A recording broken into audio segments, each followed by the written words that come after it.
Last episode, the leech monster sucked not just our blood, but also our motivation, joy, and enjoyment of the game right out of us. We eventually took our revenge, served hot, and left the hospital behind. Now we find ourselves trapped in a hotel on fire. Can we get out before we become flame-roasted zombie chow? But honestly, dear viewer, what I can say is the worst part about this level is the fact the fucking audio corrupted!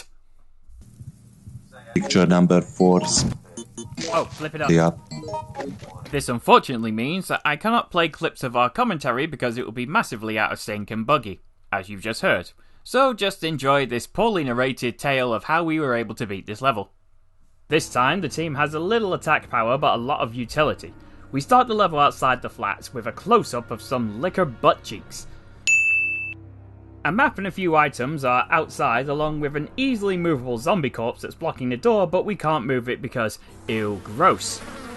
We headed inside and my character temporarily turns into a white man so he can listen to the firefighter's radio say that backup is on the way and they will arrive at the front of the building. Snagging the ID tags of the firemen, we make our way further into the hotel. A fire has broken out but wasn't spreading, so we just need to make sure we wouldn't run face first into any of it. No! We checked the rooms for items and I stole some cookies. Once we gathered what we felt we needed, Kami and I did the impatient dance as we waited for Finn to catch up. We climbed out of the window and had to shimmy our way around the building. We watched and laughed at the panicked flails of a zombie, invaded each other's personal space and tried to avoid the fire breather hiding in his bedroom. We re-entered the building, stomped a zombie to death and explored the area. I found a way to the next floor and explored while Finn's screams of panic summoned Kami to his aid. I headed back upstairs to meet with the guys and look for more items. Not a lot was to be gathered, but I did find a simple locked door which Finn could open. Letting Finn work his magic, I kept myself entertained by dancing, attacking a window and then starting a race. The reward didn't justify the effort put into the picking of the lock, so we regrouped and climbed down the floor. The liquor decided to show up at last, but I was able to keep it stun locked until it sliced my toes off, so I ran back to the guys. In the room they were in, Finn found a safe. I picked up a page of codes and read them off to him one by one until he opened the safe. In the safe was a silver key and the door to use it on was on the neighbouring room. It led further into the hotel. Finn and Kami ran on ahead and I went back to check the rest of the doors. We needed to find a golden key as well, so following the sound of gunfire, I chased after the guys to look for the next key item. No pun intended. The route took us back to the level start, so we turned around to check the other doors.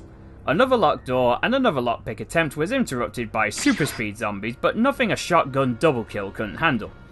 Finn opened the door and things heated up when we got to the stairs. Kami, on the other hand, had gone on a long hike, so we had to try and guide him to us, and a zombie nibbled on my missing toes.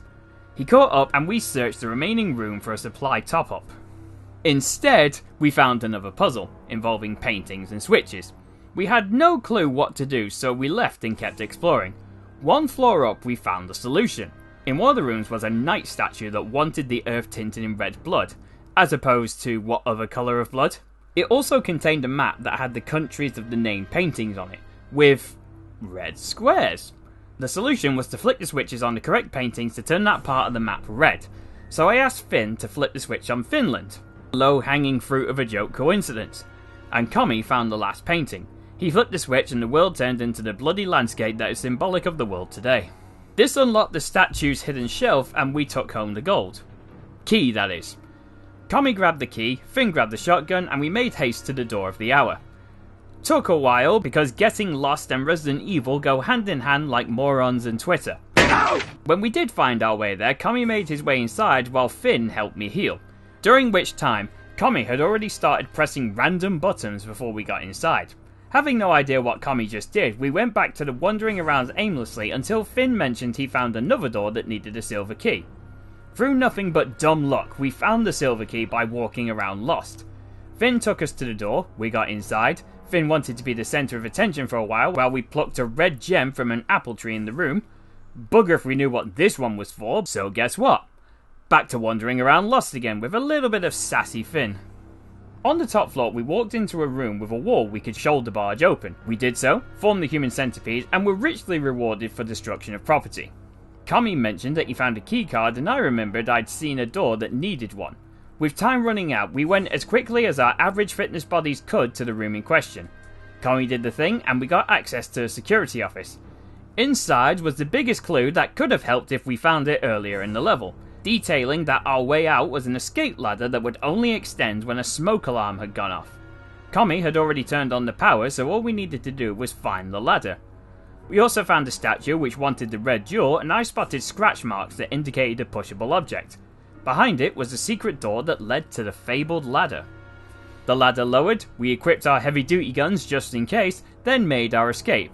Or tried to. I remember this boss from